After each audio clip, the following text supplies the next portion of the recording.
Triple Mahabub Nagar ప్రారంభోత్సవ కార్యక్రమంలో పాల్గొన్న సహచర మంత్రివర్గ సభ్యులు, పార్లమెంట్ సభ్యులు, శాసన మండలి సభ్యులు, శాసనసభ్యులు, ఉన్నతాధికారులు,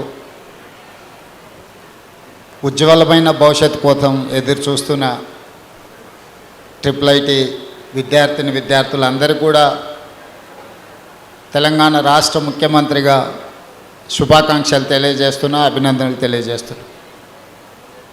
స్వతంత్రం వచ్చిన మొట్టమొదటి హైదరాబాద్ రాష్ట్రానికి వారు ముఖ్యమంత్రిగా బాధ్యతలు నిర్వహించిన ప్రథమ ముఖ్యమంత్రి కూడా మహబూబ్ నగర్ నుంచే ప్రాతినిధ్యం వహించిండు.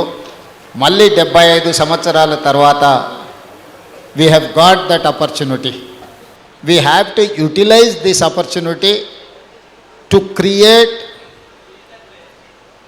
educational institutes and irrigation projects. Our first Prime Minister Pandit Jawaharlal Nehru has said, my top priority, most priority is that education and irrigation. Education is going to solve your problem. Irrigation is going to solve your food security problem. Nagarjuna Sagar, Srisailam, SRSP, all these irrigation projects have constructed by Pandit Jawaharlal Nehru. So he has created many irrigation projects and educational institutes. Today we are competing with US or any other developed country just because of our education, our language.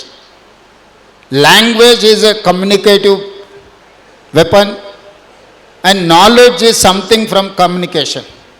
These two are two parallels.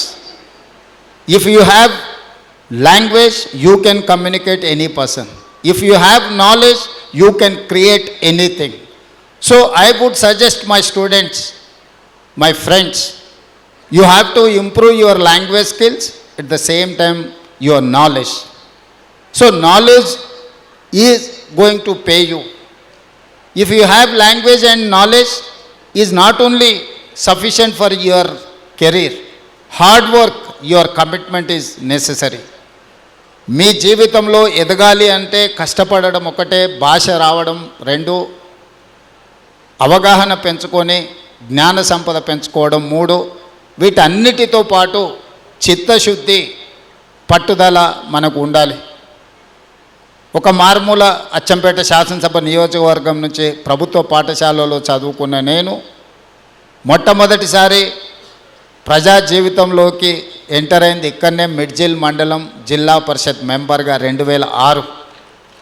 2009లో 2006లో ZPTC, 2007లో MLC, 2009లో MLA, 2014లో మళ్ళీ MLA, 2019లో parliament సభ్యుడిగా, 2023లో తెలంగాణ రాష్ట్ర ముఖ్యమంత్రిగా 17 సంవత్సరాలల్లా భారతదేశంలో ఉన్న అన్ని చట్టసభలలో పనిచేసిన, జిల్లా పరిషత్లో పనిచేసిన, శాసన మండలిలో అనుభవం ఉన్నది, శాసనసభ్యుడిగా అనుభవం ఉన్నది, పార్లమెంట్ సభ్యుడిగా అనుభవం ఉన్నది.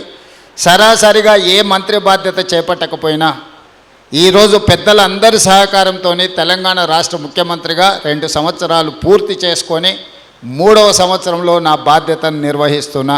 దీనికి ప్రధానమైన కారణము ప్రజలకు ఏదైనా చెయ్యాలి, అవకాశం వచ్చినప్పుడు ప్రజలకు మేలు జరిగే విధంగా ఆలోచన చెయ్యాలి. ప్రపంచంతో పోటీ పడాలి అని అంటే మనకు ఏ విజ్ఞత ఉండాలి, ఏ విజ్ఞానం ఉండాలి అనే దాని మీద ఆలోచన చేసి ఈరోజు తెలంగాణ రాష్ట్రాన్ని ముందుకు తీసుకువెళ్తున్నా.